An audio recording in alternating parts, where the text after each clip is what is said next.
Hola, buenas noches.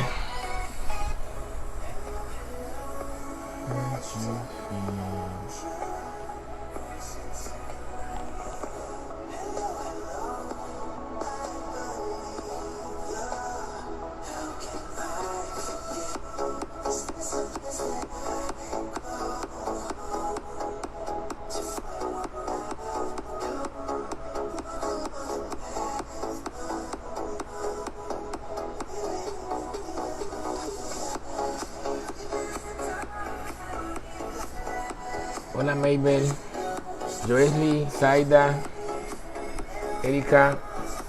Buenas noches Fabiola. Fátima, buenas noches.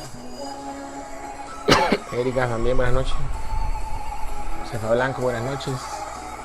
Jimmy, buenas noches desde California. Con mucho gusto Jimmy. Okay.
Buenas noches, buenas noches. Vamos a comenzar.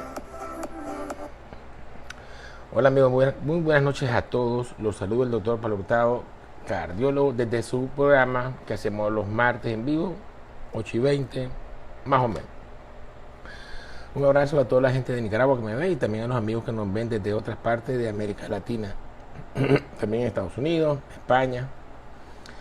Hoy vamos a tener un programa variado, interesante, poco abierto, ¿ok? Y aunque inicialmente tal vez podamos a concretar algo, un tema importante como es la neumonía como forma de la COVID. COVID significa Coronary Virus Disease, ¿okay? Enfermedades causadas por coronavirus. De modo que ahí está incluida cualquier enfermedad o complicación que es causada, inducida, provocada, favorecida, inducida por el coronavirus. Una de ellas es la neumonía, ¿okay? Una neumonía viral, una neumonía atípica, pero a fin de cuentas es inducida por el coronavirus. Y generalmente decimos COVID, pero es la COVID, ¿no? Pero hablamos de todas las enfermedades. En muchas personas, el 50% de las personas cuando tienen una infección por coronavirus puede afectar a los riñones, el corazón, el hígado, el cerebro, afecta cualquier órgano del cuerpo porque unas estructuras que se llaman receptores están en la célula, están diseminadas por todo nuestro cuerpo. Pero todo esto, sin duda, uno de los órganos que más ha sido afectado, causa mayor complicación, son las afecciones de los pulmones. La neumonía, cuando avanza, se infecta y causa algo que llamamos hipoxia con distrés respiratorio. El distrés respiratorio es una especie de falta de aire tan intensa que aunque el paciente respire muy rápido, no compensa la oxigenación de la sangre, amigos, y está a menos del 90%. Agitado el paciente, respiraciones de más de 35-36 por minuto, y el paciente requiere generalmente de intubación o de otros tipos de apoyo mecánico, y que esto realmente no se puede hacer en el hogar. Esta semana hemos notado en nuestra consulta personal, online, de WhatsApp, por donde sea, una disminución de las personas que nos han llamado o preguntado por alguna opinión, y también aquellos casos que nos han solicitado opinión La mayoría ya van por la semana 2, 14 días, 15 días de COVID, desde el primer día de los síntomas. Y hablando con otros colegas, pues andan igual. Entonces en mi país, Nicaragua, hay una opinión médica general de que estamos actualmente, gracias a Dios, en una fase de meseta. Diríamos que los casos se siguen dando una regularidad, pero ya no estamos como estábamos hace una semana, pegando el grito al cielo, con casos consecutivos recientes de 2 o 3 días, agudos diríamos. Eso depende de la conducta que tenga cada ciudadano. Cada ciudadano tiene una conducta que repercute en su familia, la familia en la comunidad y la comunidad en el país. Eso es para Nicaragua, para México. Que leí ahorita que ya van por 70% casi vacunados en México, y entonces un gran por ciento de la población rechaza una tercera dosis, un booster que le quieren poner, pero hay que aclarar que debería ser para pacientes de alto riesgo como en Estados Unidos. Vamos a hablar de eso al final. Y en Colombia habíamos hablado hace unas 2 semanas que también la curva hacia abajo. México, poníamos varios ejemplos de América. Y nosotros realmente en Nicaragua apenas es nuestra segunda ola actualmente, y los demás países van por la tercera y por la cuarta. Pero sí, sin duda, los casos se han incrementado mucho, pero ahorita estamos estables, pero estable alto, ¿ok? Pero gracias a Dios es muy probable que entonces no lleguemos a saturar los sistemas de salud, porque ha habido una atención excelente a nivel de hospital, pero también ha habido mucha atención en la comunidad, y es lo que voy a hablar. Teniendo en cuenta que en la mayor parte de los países, tanto el mío como el de ustedes, los hospitales no pueden a veces enfrentarse con tantas personas a la vez. La familia, el familiar mayor, el que sabe algo de medicina, un estudiante, una enfermera inclusive, o un amigo, o el mismo hijo, se hace cargo de la atención de los padres. Y entonces vamos a hablar brevemente hoy, somos 6 láminas nada más las que tenemos, sobre el cuadro clínico o la sospecha de la neumonía en un familiar de su casa. Si usted que tiene a su papá y que tiene la nariz trancada, le duele la garganta, tuvo fiebre, no se confíe, no sea fresco. Y lo digo porque ayer me chateó una paciente que su papá tuvo infarto, tiene insuficiencia cardíaca, tiene problemas arteriales, colesterol alto, hipertenso, prediabético, y la joven me decía que el papá llevaba 9 días así con una gripe y que había saturado pues un día 92%, como si fuera, imagínense, algo habitual o normal en medio de la pandemia. Eso es COVID. Entonces eso no puede pasarles a ustedes, esa frescura con sus padres. Entonces vamos a hablar brevemente de los síntomas, cuánto demoran para presentarte la neumonía, qué pacientes son los que tienen neumonía grave, aún vacunados. Vamos a hablar también de eso al final. Hay un estudio publicado en la revista British Medical Journal hace 3 días, en el cual hicieron un estudio con todos los pacientes ya vacunados con 2 vacunas, las 2 dosis, que habían también presentado COVID grave y muerte. ¿Cuáles son las características de esos pacientes? Hay otro artículo que vamos a mostrarle a ustedes de Medscape, un resumen apropiado, de también otro estudio relacionado con características de los pacientes que ya vacunados y tienen COVID. ¿Cuál es la estadística actual? Y esto fue publicado, esta última información hace 1 hora apenas, media hora, hace 20 minutos. Entonces, vamos a hablar de eso, del beneficio de la vacuna, y como siempre tratando de entusiasmarlos a ustedes a que se vacunen, que se coloquen sus 2 dosis correspondientes de la vacuna que les corresponda, ¿no?, en su país. Y sin más preámbulos, vamos a hablar del tema. Para comenzar, recordemos que la infección del coronavirus hacia tu cuerpo tiene 3 etapas generalmente. La mayoría de las personas, gracias a Dios, solo presentan 2 etapas. La primera etapa, estas etapas son por tiempo. Se dan desde que el virus llega a tu cuerpo, que realmente, por supuesto, no va a tener molestia inicialmente, y a los 2 días o 3 va a aparecer el primer síntoma. Algunos son leves, otros moderados. Ahí viene la fiebre, ¿recuerda? Okay.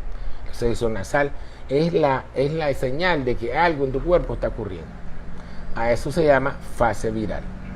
Fase viral es la carga viral que usted recibe, su cuerpo, y usted con sus anticuerpos que ya presenta desde que nació, se llama inmunidad innata, sus células que están preparadas para atacar cualquier virus que entra, cualquier bacteria, deben defenderlo de esa bacteria, de ese virus en este caso, para matarlo, aniquilarlo y que no progrese más esa infección, esa colonización del virus hacia su cuerpo. Es como que el virus lo quiere conquistar, ¿verdad? Acabarlo, hacer que sus órganos, sus células produzcan más virus. Recuerden que los virus necesitan de las células para poderse reproducir. Llega una célula, la convence que lo produzca y lo reproduzca internamente dentro de su célula. Al final, tantos virus de la célula, eso la explota y se muere, y el virus sale a la sangre, migra a otra célula y va contagiando más células, y esto es rápidamente. Esa etapa se llama fase viral. Si usted no le gana la pelea al virus en una semana, por eso esto dura de 5 a 7 días, como entras generalmente por las vías respiratorias, a nivel del pulmón, se produce una neumonía que generalmente es focal. Y en el 85% de las personas, si llega a tener neumonía, que es viral, se va a reabsorber sola y su organismo tuyo va a lograr vencerla y de ahí no va a pasar. Estas personas van a tener tos, un poquito de falta de aire, fiebre, decaimiento, fatiga, pero su oxigenación sanguínea va a ser normal. Y hablamos de normal de más de un 95%. ¿Okay? Eso tuvieron neumonía, pero no se desaturaron. Para algún grupo de pacientes que tienen características que más adelante vamos a hablar, que el virus sí ataca el pulmón y afecta un 50%, un 40% de ambos pulmones, o de uno solo tal vez, depende de dónde esté, cómo se dispersa esa infección a nivel pulmonar. Y el paciente, aún con respiración rápida, es incapaz de meter el oxígeno suficiente para que pase su sangre y mantener una oxigenación adecuada en sangre, más de un 95%, que es lo normal. Y entonces aparece desaturación, que es niveles bajos de oxígeno. Entonces, esa es una neumonía con desaturación. Entonces, este esquema fue representado por un médico que trabaja en oncología, que es Siddiqui, y que hizo un gráfico que nosotros nos mostramos a ustedes hace unos meses y que les quiero enfocar. Quiero enfocarles y para que lo vean. Entonces, tenemos un estadio 1, fase inicial de la infección viral, que se llama fase de respuesta viral, que es cuando tu cuerpo, con todas tus células de inmunidad que ya tienes, las que tienes ahora mismo, son las que tienen que acabar con el virus. Y eso es hasta una semana. Si esto no lo logra usted, no logra vencer el virus, ¿okay? Usted va a pasar a una fase pulmonar. En algunos casos va a haber sin desaturación y otros sí. Entonces, es importante esto. Entonces, en la etapa inicial, que es la etapa que siempre hemos hablado, que hay que darse cuenta de esto, es importante reconocer los síntomas que no son normales en un paciente. Aquí tenemos esta lámina, los que puedan verla, si no, pues yo voy a leerla. Y dice la lámina: evolución natural de la infección por el virus SARS-CoV-2 e implicaciones clínicas. Fase inicial o viral es de 5 a 6 días. ¿Okay? Entonces, esta es Denis Ramírez de Juyalpa, por favor díganle que no me llame. En la fase viral hay una gran carga viral, el virus entra y choca con nuestras defensas innatas. Clínicamente va a haber síntomas generales: fiebre, malestar general, decaimiento. El paciente siente como que algo está ocurriendo, ¿no? Siente que está enfermo, ¿ok? Y entonces le hacemos un examen de sangre, VHC, PCR, y entonces pues está un poquito alterado. En algunos pacientes que estos exámenes están súper alterados, ya podemos establecer que tienen posiblemente una evolución inapropiada que van a irle mal. Un PCR súper alto, una LDH alta, una ferritina alta, un dímero de alto. Y que, aclaro, estos exámenes que estoy mencionando no se le hacen a todos los pacientes, sino a aquellos que identificamos que son de alto riesgo. Que más adelante, en menos de 2 diapos, vamos a hablar que cuáles son los pacientes que usted lo ve, dice: este paciente es de alto riesgo, amerita que yo le haga más estudios de sangre al verlo por primera vez en mi consultorio o irlo a valorar a su casa. Entonces, ok. En la segunda etapa, es después de una semana, se le llama fase pulmonar, ¿ok? O de neumonía. Esta etapa dura otra semana y es de 7 a 14 días. Aquí obligatoriamente no hay vuelta atrás. Aquí el cuadro tiene que acabarse. El paciente tiene que mejorar antes de los 14 días. No podemos darle más chance. Nos enredamos. Si el paciente continúa después de 14 días con síntomas, fiebre, continúa con ruido en los pulmones, con desaturación, ya nos fastidiamos. Y el paciente se enredó, se complicó. Él tiene que resolver en estos 14 días, ¿ok? Y esto más o menos le ocurre a un 15% de los pacientes. En esta etapa el virus ha vencido la barrera inicial de nuestras defensas, tu cuerpo lucha con menos células y también empiezan los anticuerpos a formarse desde el día 10. Desde el día 10 usted que tal vez nunca ha estado en contacto con el virus, ya empieza a tener nivel de anticuerpos en sangre, pero no lo suficiente para lograr vencerlo. Entonces, en esta etapa va a haber falta de aire, respiración rápida, como forma clínica o expresión clínica del paciente que tiene una afectación pulmonar. Entonces, un paciente que respire rápido en medio de una infección no es normal y significa que tiene neumonía. Si le ponen el oxímetro y está saturado, con mucha más razón ya sabes que tiene neumonía, aunque el paciente inclusive no lo vea agitado, no lo vea que está respirando rápido. ¿Estamos claros? En pacientes ancianos mayores de 80 años, las neumonías avanzan de forma silenciosa y aún con no falta de aire clara, se desaturan. Y hemos visto casos de un día para otro que se desaturan aún con vigilancia médica al lado. Y la fase 3, que es la etapa crítica grave de los pacientes, que solo el 5% llegan, es la fase que le llaman de hiperrespuesta inflamatoria. Ahí donde se usa el tocilizumab, ¿okay?, para bloquear las interleuquinas, y esto es a partir de los 14 días. Estos pacientes realmente siempre van a requerir de ingreso hospitalario porque va a haber falla de aparte de otro órgano, no solamente pulmón, falla renal, falla cardíaca, falla hepática, y estos casos, por supuesto, deben manejarse de forma intrahospitalaria. Entonces, vamos a ver. Ok, doctor, vamos a lo concreto. Entonces, ¿por qué es importante que usted como familiar o como vos como paciente realmente seas autocrítico o te hagas una autoevaluación crítica del estado de salud que tenés? Porque es importante, uno no debe ejercido con su salud, con uno mismo, no debe mentirse. Yo estoy gordo, soy hipertenso mal controlado, soy diabético y nunca he estado bien controlado. Eso tengo que saberlo como soy.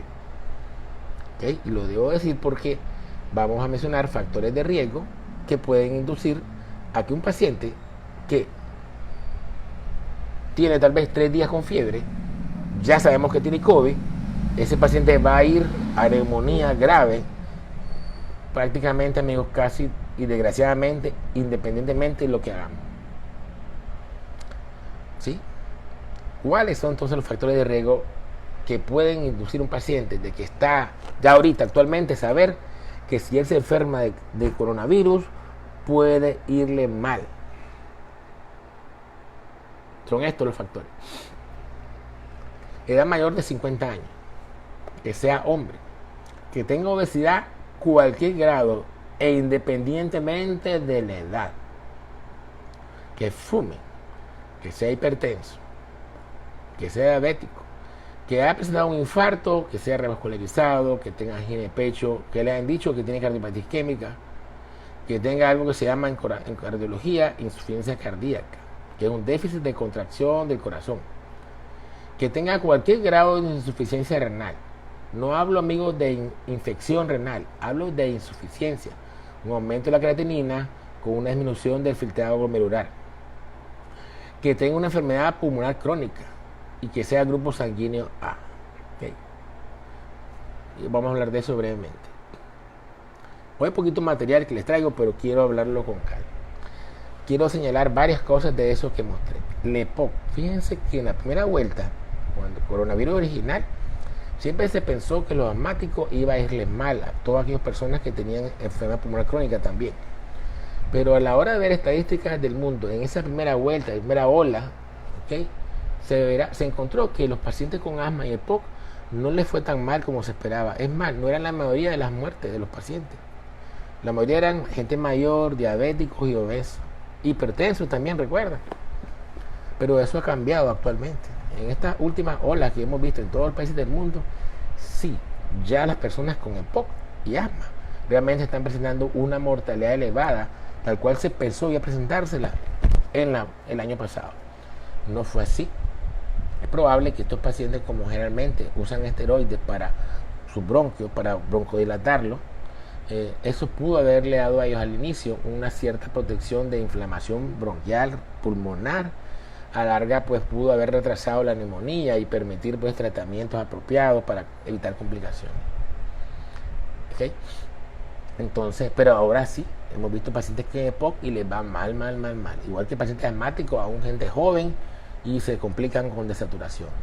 No fue así con la primera vuelta, la primera ola. Entonces, ¿ok? Entonces, sí. Hay un dato entonces importante de, de esto que he hablado yo del tiempo de evolución.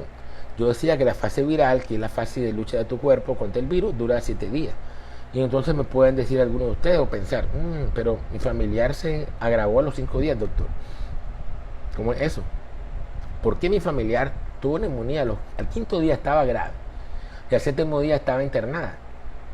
Si usted está diciendo que apenas a la semana es que el virus logra vencer el cuerpo, entonces viene la neumonía. Porque sucede que esos factores de riesgo que mencioné hacen que las personas tengan neumonía desde el 5.º día, al 7.º estén ingresados y al 8.º día estén con distrés respiratorio y posiblemente entubados. Y eso sí no ha cambiado actualmente, y eso está así y se ha mantenido desde el año pasado, desde que surgió de China el primeros casos. Y le enfoco esta publicación de Wang, que fue características clínicas de 138 pacientes ingresados por neumonía en Wuhan. Fue publicado en el JAMA 2020, año 2020, volumen 323, capítulo 11, de la página 1061. Pues esto fue de pacientes ingresados por neumonía grave, por supuesto. Mire, el 98% de ellos tenían fiebre. O sea, fiebre era frecuentísima, la fatiga, tos seca, 59%.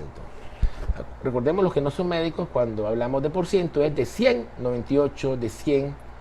En este caso, tos seca de 100 personas, 59 tenían tos seca. Entonces vean acá, la edad media de estos pacientes es 56 años. No eran pacientes de mayor edad. ¿Okay? Entonces, los pacientes que tienen necesidad de ingreso hospitalario por neumonía generalmente ingresan antes de los 8 días, no al día 14 como les mostré antes en la evolución de la enfermedad. Porque esa estadística, o sea, esa evolución clínica es de los pacientes habituales que no tienen factores de riesgo mayores.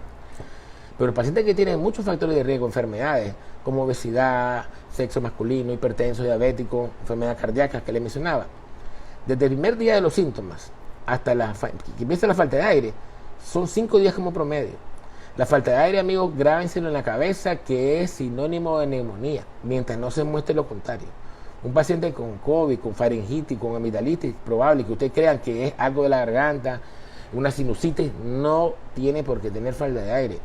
Un paciente que de pronto tiene COVID y lo que tiene un síntoma digestivo como diarrea, no tiene por qué tener falta de aire. La falta de aire es sinónimo de neumonía. Y en ese momento, pues una placa sí daría positiva, por supuesto, aunque sea 5.º día.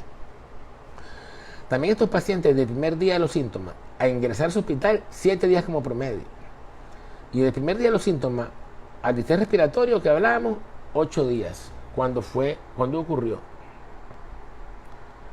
Entonces vean que no hay tiempo, prácticamente, no hay tiempo. No hay chance a que un paciente que tiene muchos factores de riesgo, tenga 70 años, que tenga una EPOC, bronquitis crónica, que fume, que es diabético, que tuvo un infarto, mi papá está en mi casa y que está con COVID porque mi prima se enfermó, llegó a la casa y mi papá tiene a los 2 días fiebre, con secreción nasal o escalofrío, eso es COVID. A mí no me da chance de evitar que él haga neumonía grave. Ese paciente sí va a complicarse y a los 5 días ya va a estar con neumonía grave. 7 días ingresado. Entonces, ojo con las personas que tengan familiares con estos factores de riesgo en su casa o a cargo de usted, porque van a complicarse en menos de 5 días y no va a darle chance de que ni los fomentos de eucalipto, vaporizaciones o todo lo que solemos dar, vitaminas, etcétera, etcétera, funcione, porque no depende de eso, depende de que el virus va a entrar por su casa, prácticamente va a infectar y va a provocar desastre en la humanidad de las personas. Entonces, desde el punto de vista pulmonar, hay diferentes cuadros de gravedad o severidad de la infección del coronavirus. Y voy a basarme en la guía del Centro de Control de Enfermedades de los Estados Unidos, publicada el año pasado, en junio del año 2020, las cuales traduje y se las traigo acá para que la vean. ¿Cómo se clasifica la infección por coronavirus a nivel pulmonar de acuerdo a cómo está el paciente? Es importantísimo esto. Ok. Dice, son cinco fases o 5 tipos, o no sé cómo llamarle. Okay. Dice, 1. Caracterizamos un paciente como que tiene una infección asintomática o presintomática. Son individuos que han dado positivo a prueba con hisopado para detectar el RNA del virus, ¿ok? Con antígenos, pero no tienen ningún síntoma, ¿ok? Estos son pacientes que están completamente asintomáticos, pero sabemos que tienen COVID, que tienen el virus, ¿ok? Enfermedad leve. ¿Quiénes son aquellas personas que se categorizan como enfermedad leve? Son personas que tienen cualquier síntoma o signo de COVID-19, por ejemplo, dolor de garganta, fiebre, dolor de cabeza, dolor muscular, tos, pero sin falta de aire, sin dificultad para respirar y una placa de tórax negativa para cualquier tipo de filtrado. Eso es enfermedad leve y eso sí puede ser manejado en la casa. Y sigo, porque al final voy a hablar de cuáles casos son manejados en la casa y cuáles tienen que tal vez ser manejados en el hogar o con sumas medidas de control. El tercer tipo, enfermedad moderada. Son personas que han con evidencia de afectación respiratoria baja, o sea, neumonía. Por valoración clínica o imágenes, lo examinamos al paciente y tiene crepitantes en un foco a un lado de los pulmones, la base o periférico o central, o bien una placa o una tomografía. Pero están saturando más del 94% con el aire del ambiente, con el aire de su casa, de su sala, sin oxígeno, ¿ok? Estoy hablando, no le está poniendo oxígeno. O sea, comprobamos que tiene neumonía por placa, por tomografía o porque el médico sospecha al ocultarlo, pero está saturando más del 94% con el aire ambiental, ¿ok? Eso es enfermedad moderada. Cuarto tipo, enfermedad severa. Son individuos con falta de aire, disnea, una frecuencia respiratoria de más de 30 por minuto, una oxigenación en sangre de menos del 94% al aire ambiental. Eso es cuando usted lo examina al paciente sin ponerle oxígeno con mascarilla o con catéter nasal. O que tiene infiltrados pulmonares, pero de más de un 50%. Y los americanos sugieren, porque esto es la guía americana, que deben ser hospitalarios. Esto después, pues, en el mismo Estados Unidos, por la gran cantidad de pacientes que arribaba solicitando ayuda, apoyo, no lo hicieron y solo ingresaban los menos del 90%. La mayoría se manejó en la casa, igual como lo hacen ahora, igual como se hace en nuestros países. Y enfermedad crítica son individuos con falla respiratoria, que están en shock, con presión muy baja, con sepsis, disfunción de múltiples órganos, y eso por supuesto que es manejo hospitalario. ¿Ok? Esta es la guía americana del CDC de Estados Unidos, junio 2020. Entonces, vamos a seguir. Entonces, con esta información que le estoy dando, ustedes tienen que estar claros. Ok, en primer lugar, ¿quién tengo en la casa? ¿Quién está bajo mi control? ¿Mi papá? ¿Mi abuelito?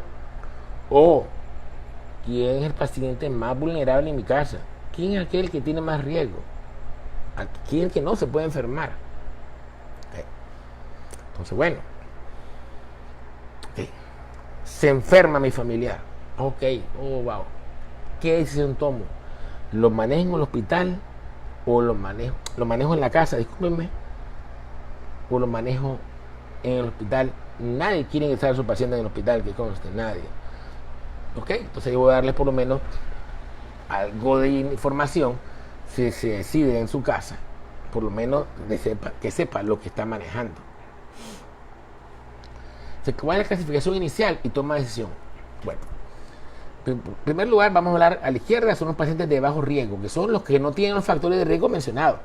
No tiene infarto, no tiene más de 50 años, no es obeso, no es diabético. En general no es que tenga solo un factor, que no tenga por lo menos 3 factores de los mencionados. Si el paciente tiene menos de 7 días y es de bajo riesgo, o tiene más de 7, pero no tiene síntomas de riesgo, no está saturado, tiene una saturación más del 95%, esos pacientes perfectamente pueden ser vigilados en el hogar, perfectamente pueden ser atendidos en el hogar. Es decir, un paciente que solo tenga un factor de riesgo y no esté saturado.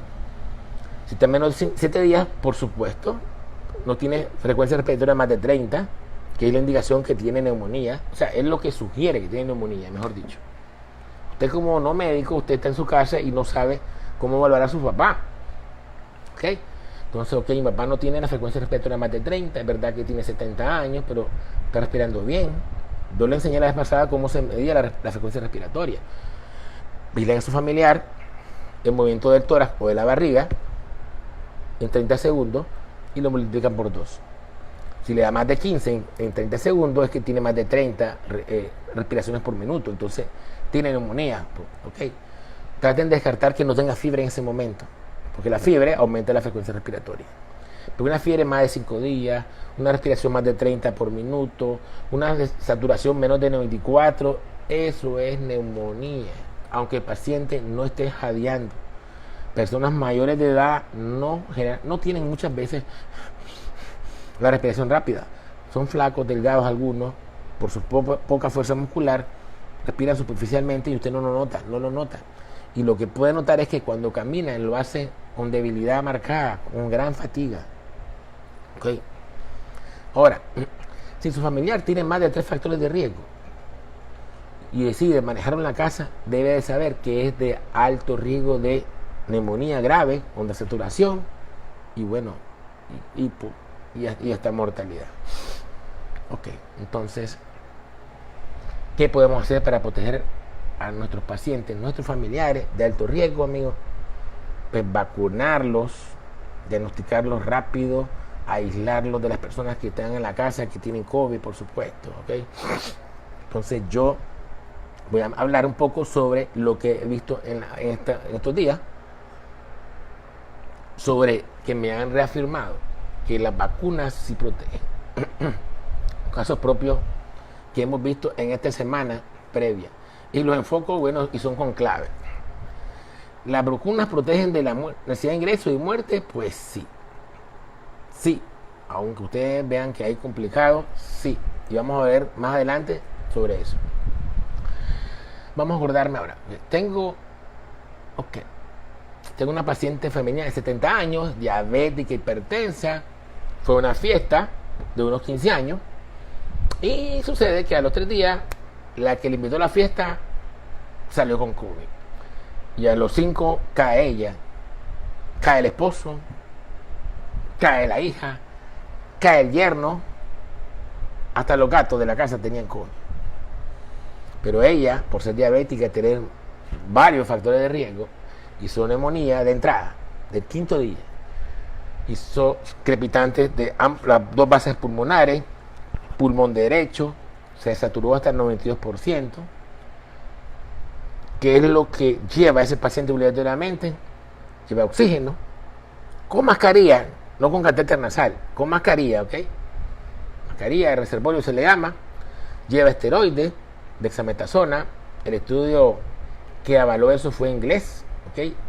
6 miligramos, actualmente usamos un poquito más, 12 miligramos de dexametasona diario, por lo menos por 10 días. Antibiótico lleva, por supuesto, porque realmente ya es una neumonía agregada bacteriana, levofloxacino, 750 miligramos diarios, más todas las medidas de control de fiebre, hidratación, etcétera, etcétera. Ya hoy es su día 14-15 y estaba ayer con oxígeno a 2 litros por minuto, saturando más del 95% y posiblemente entre hoy y mañana ya se destete. El esposo resolvió a los 4 días. Los dos están vacunados con AstraZeneca desde junio de este año aquí en Nicaragua. Yo atribuyo esa sobrevida de ella a la vacuna. Okay. Otro caso. Este señor, paciente mío, 60 años, obesidad mórbida, diabético tipo 1 con insulina, de enfermedad crónica, hipertenso, revascularizado en Estados Unidos, operado, se vacunó allá. Viene en Nicaragua hace un mes, se enfermó de COVID hace 2 semanas. Se saturó de los 3.er días, claro. La saturación, recuerden que es por neumonía. Hizo neumonía, no pude verlo personalmente. Fue por llamada. Yo sentía que se moría de los dolores musculares. Y me acuerdo que él estaba en su casa con COVID y no estaba haciendo nada. Solo estaba con acetaminofén. Pero yo tenía una cita con él pendiente y no se apareció en la consulta. Y yo me extrañó. ¿Y cómo está, don fulano? Doctor, don con COVID. Me dice, ¿cómo? Le digo, imagínense. ¿Y qué está tomando? Con todas las enfermedades que tiene, se imaginan, ¿no? No, dice el acetaminofén nada más. No, le digo, ¿qué es eso? Le digo, no se puede, papá. Y bueno, le mandamos ahí una receta. Y el hombre saturando el 95% hoy. Está vivo. Y está bien, me dijo, que me agradecía con el alma. Vacunado también en Estados Unidos, ese sí. Los otros 2 son nicaragüenses con la de Astra. Tengo unos pacientes de León. El hermano tiene obesidad, es hipertenso, joven, sí, 34 años. El muchacho, el paciente. Me dicen que tiene COVID, pero ya había estado saturado, pero resolvió con oxígeno y esteroides. 12 días. Los padres de ellos vacunados desde junio también. La hermana que no vive con ellos se preocupa por su papá, le hace exámenes de PCR y VHC y da a ambos padres el PCR en 12. Actualmente un paciente con fiebre, sospecha de COVID, con PCR 12 pensamos que tiene COVID, perdón, aunque no sea específico. Pero los padres asintomáticos, la mamá tiene 65 y el papá tiene como 68 años. La muchacha, la hermana del paciente, se vacunó en Estados Unidos hace un mes. Se puso la de una sola dosis, que creo que es la Moderna. Ok, digo, bueno, vigilancia, le digo, porque ustedes tuvieron contacto con el joven, lo estuvieron vigilando, le estuvieron pasando la comida, etcétera, etcétera, porque vive en la casa. Pero no han tenido ni un síntoma. Lo que hicimos fue vigilarlos por 4 días a ellos, con oxímetro de pulso, vigilando el pulso y la saturación, y no hubo ningún cambio en los 4 días que siguieron, 5 días ya hasta hoy. Entonces, 5 días más los 2 previos, es imposible que tengan COVID.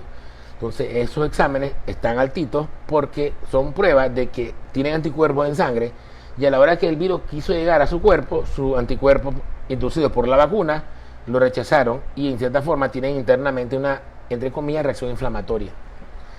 Y eso también lo hemos visto, lo vimos esta semana en Huigalpa con una paciente que, gracias a Dios, convenció a su mamá hasta ahora de vacunarse. La señora tiene diabetes y un infartazo inmenso de la cara anterior con insuficiencia cardíaca, fracción de 70%, 70 años.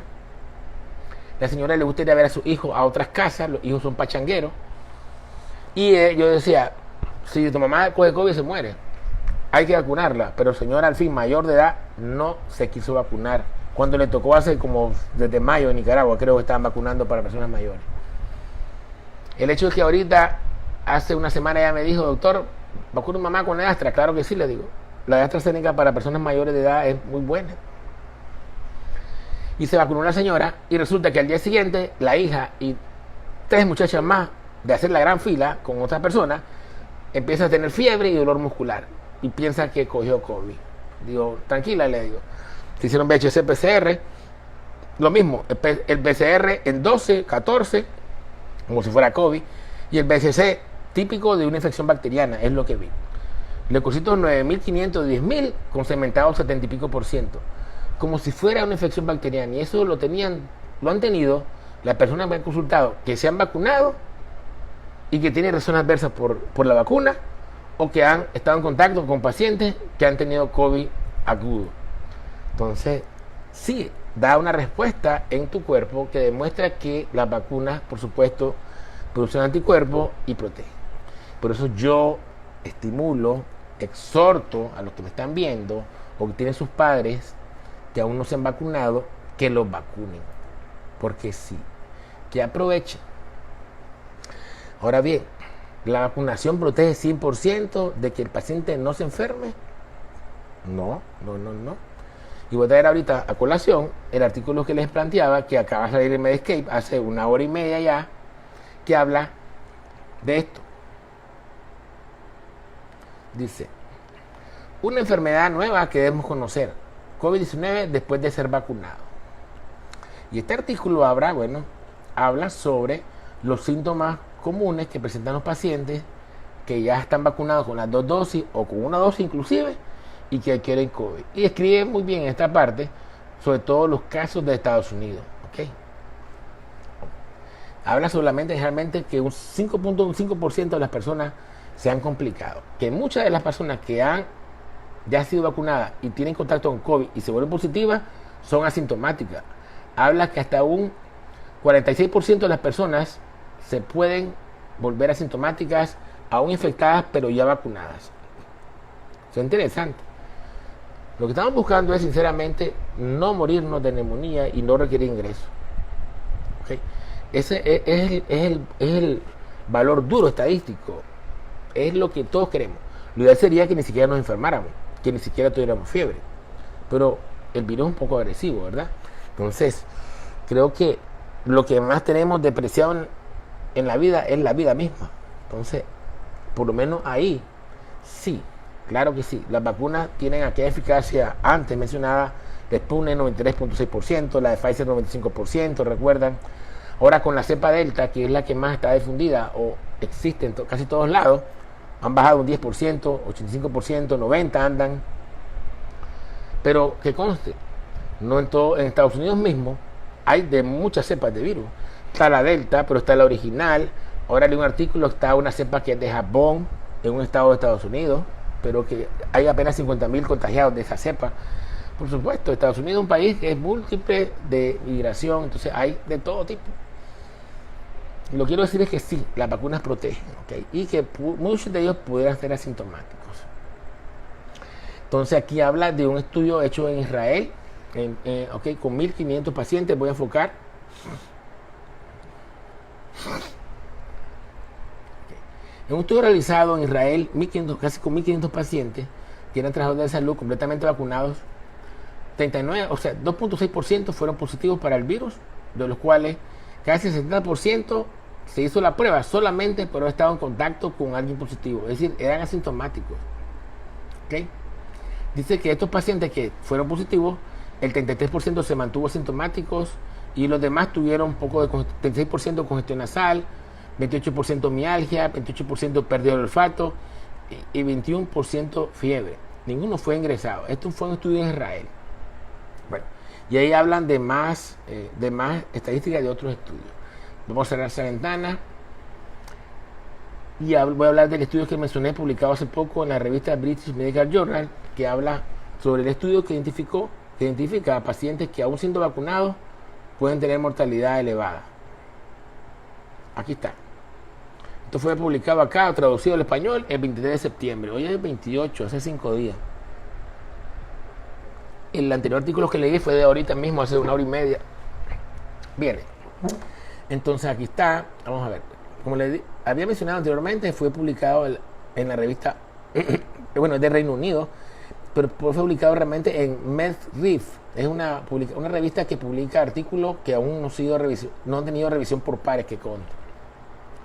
El hecho es que recogen una gran cantidad de pacientes y encontraron lo siguiente.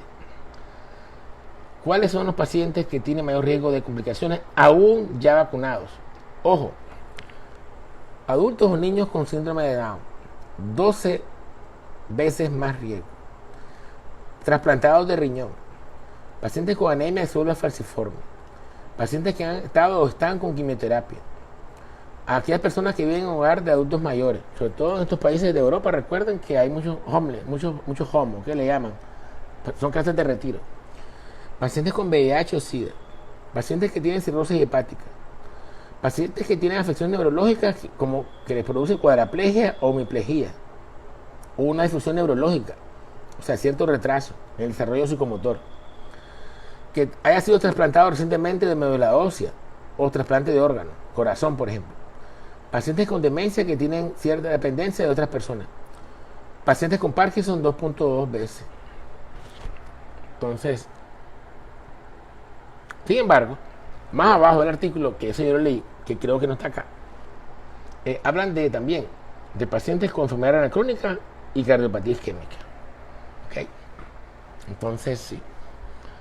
Y el artículo original, bueno, aquí vamos a darle clic. Vamos a ver si me enlaza para los que son médicos. Sí, aquí está. Vamos a enfocárselo para que lo busquen, pero en inglés originalmente. Enfoco. Ahí está. Okay. Ellos tratan de, con estas cantidades de serie de pacientes que estudiaron, tratar de establecer un score de riesgo para identificación de pacientes que tienen COVID, que usted sospeche que pueden tener mortalidad alta. Okay. Aquí está. British Medical Journal 2021, volumen 374, página 2244. ¿Okay? Ahí le toman una captura de pantalla. Entonces, ok. Entonces, aún desafortunadamente hay aquí algo importante. Aún hay personas que aún vacunadas con sus 2 dosis, si se enferma puede fallecer. Es una realidad. E inclusive hemos visto que sí, que hay factores de riesgo asociados, que lo mencionamos hace poco, recuerden, y que influyen también en esto mismo, aunque estén vacunados. Recordemos que las vacunas inducen que usted, que es su cuerpo, que es su organismo, de cada quien que es diferente, aunque esté en la misma familia, produzca los anticuerpos necesarios en cantidad y en calidad para destruir un germen, un virus, una bacteria ajeno y que llega a hacerle daño. Si en su cuerpo usted tiene algo que se llama inmunosenescencia, que es una deficiencia en la producción de anticuerpos, producto de la edad, que es deficiente, no tiene un nivel elevado de anticuerpos, ha sido muy enfermizo en su vida previa, por infecciones virales a cada rato, respiratorias, es posiblemente porque no tiene buena defensa, entonces podría tener un COVID grave y aún vacunado.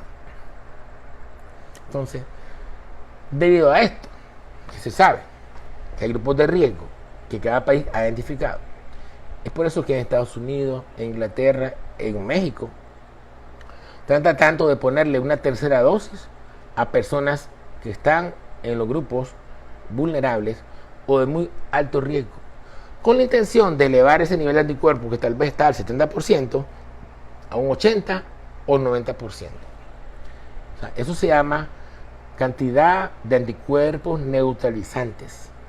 Tiene su nombre en medicina. Son anticuerpos neutralizantes. Es la cantidad, diríamos, de cierta forma, de anticuerpos efectiva necesaria para aniquilar al virus. Si no se tiene esa cantidad adecuada, puede ser que perezca. ¿Okay? Entonces, de ahí la intención de poner un booster, que le llaman en inglés booster, es un extra dosis a personas que están en estos grupos de riesgo, que ya mencioné casualmente en esta revista de Inglaterra, pero que sí se han identificado, y es lo que han hecho en Estados Unidos. Ya lo han venido haciendo. Allá han puesto una tercera dosis a pacientes oncológicos, trasplantados de corazón, de riñón, sobre todo los trasplantados. Casualmente hoy vi un anuncio, una información del presidente de Estados Unidos, Joe Biden, que él hoy se iba a colocar una tercera dosis como booster, como primer mandatario de Estados Unidos, que conste. Y eso para favorecer, mejorar la opinión pública de que las personas lo hagan, las personas sobre todo de muy alto riesgo, que no es voluntario, que conste, son los médicos los que se lo proponen. Pero en México, discúlpenme, hay un rechazo de la población que dice que no a la tercera dosis. ¿Okay? Aquí está. Esto fue el 22 de septiembre, hace 6 días. Dice COVID-19, capítulo México, descenso de los casos, fue, gracias a Dios, esto lo mencionamos hace 2 semanas, que ellos iban hacia abajo, ¿okay? No como Colombia, pero sí iba hacia abajo la curva. 70% de la población adulta con al menos una dosis de la vacuna y hay un rechazo de tercera dosis. Aquí el segundo párrafo es el importante. Aquí está, esto. Habla cuáles son las ciudades que más casos tienen en México. Ciudad de México, el Estado de México, Nuevo León, Guanajuato, Jalisco, Tabasco, Puebla, Veracruz, Sonora y San Luis de Potosí. ¿Okay? Dicen que en todos ellos conforman más de 66% de todos los casos acumulados del país. Supongo que son las provincias que tienen más densidad poblacional. Se hablan que hasta el 21 de septiembre en México hubo un 23% de descenso del número de casos estimados en comparación con la semana anterior. Y eso pues ya habíamos nosotros ejemplificado con ustedes en la curva en la página recuerdan de World Odometer. Ok. Entonces, pues sí. ¿Cuál es mi mensaje? Tenemos que vacunarnos. Buenas noticias acá en Nicaragua. Hay más vacunas disponibles. Hubo otra donación extra del gobierno de España. Casi medio millón de vacunas. Y bueno, hemos visto cómo esta semana de unas colas que ustedes no se imaginan, los que no viven acá, como había acá, colas inmensas. La gente se iba el día previo a hacer cola para vacunarse. Ahora no, ahora van en la mañana. ¿Okay? Pues va a haber más vacunas. Hace falta que estas vacunas se deriven hacia los departamentos donde sí hace falta. ¿Okay? No se ha priorizado la capital sobre todo. Y entonces viene algo importante. Bueno, ¿qué va a seguir? ¿Qué es lo que sigue? Bueno, vacunar al mayor número de personas que sea posible en cada país. Esto tiene un efecto boomerang. Si usted prioriza su país, está bien, excelente, pero tiene que colaborar, una vez que le sobren las vacunas, por lo menos, donarla a países que no tienen un gran porcentaje de su población vacunada. Según la OMS en Nicaragua, la página de la OMS, hasta hace unas 3 semanas, un mes, Nicaragua solo tenía vacunado al 11% de la población. Y según vi una noticia por ahí, dicen que el 3%, pero es falso. Yo creo que actualmente vamos por el 20% por lo menos, si sacamos cuenta con las vacunas que se han promovido y se ha dado publicidad que se están colocando. Estamos lejos todavía del 70%. Con esta variante se exige que sea tal vez un 80% más para que deje de estar circulando en la comunidad. Y eso puede ser que se logre entre un año o 2. Nadie lo sabe. Entonces, lo que sigue sería vacunar a gente más joven, ¿verdad? Bueno, es muy probable que lleguen al país vacunas que no han venido todavía, americanas, hablo de Estados Unidos, para vacunar a personas, sobre todo mujeres embarazadas de menos de 30 años. Es lo más probable, porque habíamos hablado en charlas previas y vieron ustedes los vínculos que hicimos de los videos nuestros de la página de ayer y antier, de que hay, como todo, bueno, hay efectos adversos, a veces infrecuentes, ¿no?, de la vacuna, pero que no queremos que ocurra en nadie. O sea, hay grupos de edades donde hay algunas vacunas, como las de Estados Unidos, que han demostrado que son efectivas y que son de poco riesgo, como ocurre en mujeres jóvenes y embarazadas. Y en nuestros países de América hay muchas mujeres embarazadas y que no se deben de vacunar con la vacuna de Astra. Okay. Y eso lo dijo también acá la ministra de Salud, de modo que no estoy diciendo nada que inventado. Ella dijo textualmente que no teníamos todavía buenas vacunas así en nuestro país con seguridad de ponérsela a la mujer embarazada. Una cosa es que una mujer se vacune y después se dé cuenta que está embarazada, y otra cosa es que sabiendo que está embarazada se lo diga al que está vacunando y lo haga. Okay. No es que esté prohibido, porque cuando hicieron unos estudios igual, tanto en Inglaterra, para probar que eran eficaces, les dijeron a las mujeres que no quedaran embarazadas y muchas quedaron embarazadas, ¿okay?, en ese lapsus de tiempo. Pero si hay otra hostia, como dicen los españoles, pues se pone hostia. Y estoy seguro que en nuestro país hay gestiones que se están haciendo para poder beneficiar y vacunar a la mayor parte de la población, y va a ser con vacunas apropiadas para esos grupos de edades. Eso no me cabe duda, no tengo información, pero sí, como sea, es una responsabilidad social, y estoy seguro que sí. Entonces, vamos a responder algunas preguntas. Okay. Dice Arlen que cuánto tiempo debe esperar un paciente post-COVID para vacunarse. Creo que lo hemos dicho 1000 veces. Pero bueno, vamos a decirlo 1001 vez. En general, hay dos teorías. Unos dicen, los que quieren que todo el mundo se vacune, a como sea, le dicen 15 días después del último síntoma. Ya, resumen. O sea, usted ya no tiene síntomas hoy, a partir de hoy, 15 días para adelante se puede vacunar, para evitar una mayor cantidad de reacciones adversas. Otros más sensatos dicen, bueno, si tuvo COVID leve, 15 días, pero tuviste COVID moderado grave, que es con neumonía, con desaturación, no espérate 2 o 3 meses. ¿Por qué? ¿Cuál es la lógica de eso? Porque usted tiene en su sangre niveles de anticuerpos apropiados, porque tuvo COVID espontáneo, COVID que se enfermó, se infectó en la calle, donde sea. Y usted, si está joven, sobre todo, va a tener niveles de anticuerpos muy buenos, por lo menos por 6 meses. Usted no tendría por qué estar urgentemente buscar una vacuna. Sin embargo, si en donde usted vive, en su comunidad, no hay vacunas a la libre, como hay en otros lados, pues sí, va a tener que aprovechar la situación cuando se dé el caso. Y si tiene entonces más de 15 días, estando asintomático, sin molestia, pues sí, logre la oportunidad. Es mi consejo, sinceramente, práctico, ¿verdad? Ok. Entonces vamos a ver más preguntas. Si son preguntas repetidas, no voy a responderlas. Okay. Gracias. Sí, es lo mismo que están preguntando. Claro que sí. Ok, bueno, no veo muchas preguntas. Aquí vamos a ver. Dice, buenas noches, doctor María Lourdes Castillo. Lo leo porque hay personas que están escuchando. Buenas noches, doctor. Hace 8 días me dieron fiebre y tos, pero me fui a pasar el centro de salud y solo me dijeron que eran síntomas de COVID y me dieron tratamiento. Ok, entonces dice, bueno, ella, María Lourdes me está comentando, pero no me está preguntando. Dice ella que tiene, bueno, tuvo COVID leve. Ella es un COVID leve, María Lourdes, vean.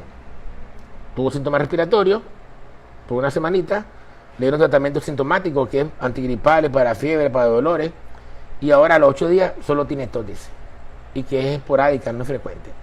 es lo que le queda la tos irritativa a muchas personas.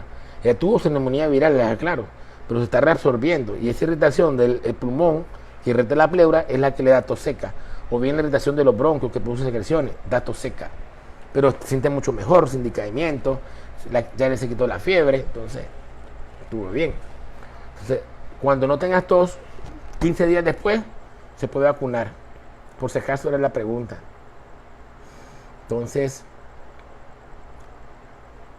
la colchicina se utilizó en un estudio, creo que fue de país europeo, no recuerdo, para bajar la parte inflamatoria. Se manda solamente si hay riesgo de infarto, riesgo PCR muy alto, ferritina muy alta. Las dosis son 2 veces al día. Se han hecho estudios en Argentina, de nuevo después, para validar si evitan COVID grave y muerte, y no funciona. Pero dicen los argentinos que puede ser que funcione para evitar COVID leve y que progrese la neumonía a grave. Pero está en hipótesis. Hoy por hoy no hay ningún tratamiento, ninguno, que sea específicamente para el virus. En Estados Unidos actualmente están haciendo de nuevo estudios con los anticuerpos monoclonales, un cóctel, y parece que sí funciona. ¿Okay? Y se tiene que dar ante los 5 días o los primeros 5 días de COVID del paciente. ¿Ok? Es anticuerpos monoclonales. De ahí ningún tratamiento es para matar el virus. No.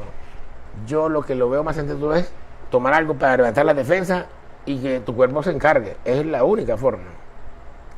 Y está la vitamina D, la C, el zinc, bajar de peso, hacer ejercicio, no estar estresado, dormir bien, que conste, ¿ok? Lo otro es tratamiento sintomático. Dice el doctor, un hipertenso rebelde, ¿cómo lleva el COVID después su fica?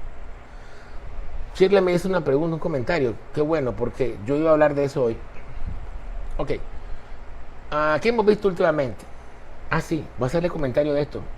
Ok. Antes de todo, mañana vamos a hacer otra transmisión. Mañana es el Día Mundial del Corazón. Vamos a hablar de COVID y corazón. Ok. Va a ser amena. No me voy a adelantar, pero voy a hablar de lo que hemos visto en la consulta de cardiología de pacientes que han presentado COVID, 2 o 3 casos importantes que han hecho miocarditis por COVID. Una señora vi hoy que la hizo el año pasado y yo pensé que era un infarto porque tenía la pared del ventrículo izquierdo delgadita, fina y no se movía, y había presentado dolor de pecho y además colesterol alto, hipertensa. Pero un año después que se parece la señora que fue hoy, le hicimos otro eco y el corazón había recuperado completamente su contractilidad. Entonces dijimos, fue miocarditis lo que tuve entonces. Miocarditis post-COVID. Okay. Vimos 2 casos en Juialba este fin de semana de miocarditis post-COVID. Y mucha taquicardia. Ningún hipertenso, sí, pero es muy frecuente ver hipertensos mal controlados, que se descontrolan con el COVID. Pero vi mucha taquicardia sinusal. Sí. Entonces, bueno.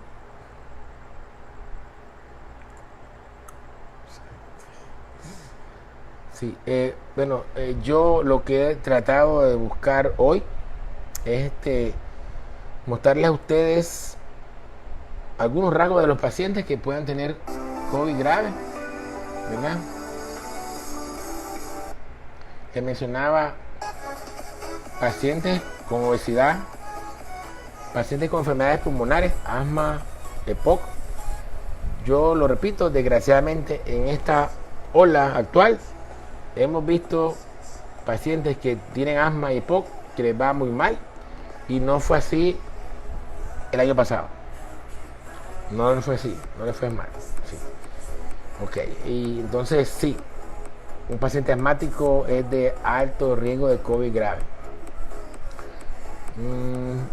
Debe ser manejado si un paciente está saturado, por lo menos tiene que tener orientación médica, al menos vía online, por lo menos. Lo ideal es que el médico lo vea. Recordemos que aquí en nuestro país los médicos de salud pública van a su casa, si usted no pudiera hacer de salud a que lo valoren cuando tiene COVID, ellos van, lo valoran diario o al menos lo llaman por teléfono para darles paso de cómo se siente. Pero es importante, amigos, que usted tenga en su casa un oxímetro de pulso. No puede usted tratar vigilar a su papá con COVID en la casa si por lo menos no dispone de un oxímetro de pulso. Igual que no puede ver a un diabético en su casa con COVID si por lo menos dispone de un glucómetro, de un tensiómetro.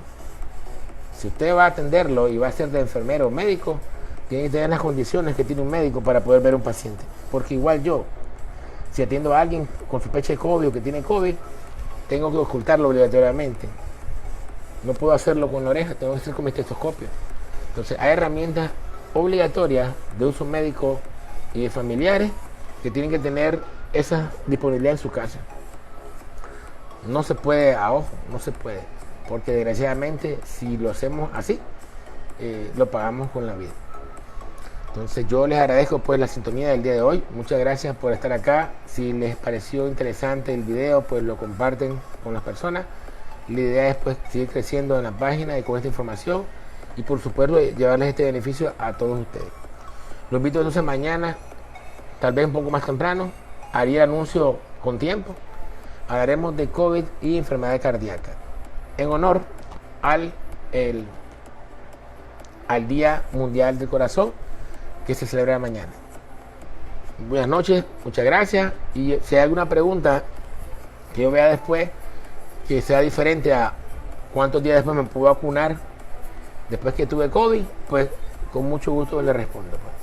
Muy buenas noches, cuídense por favor, usemos mascarilla doble si estamos en la calle, vacunémonos, llevémonos todos para vacunar, seamos responsables y recordemos que la conducta nuestra de hoy va a influir en la conducta de su país, va a influir en el estado de salud de su país en las próximas 2 a 3 semanas.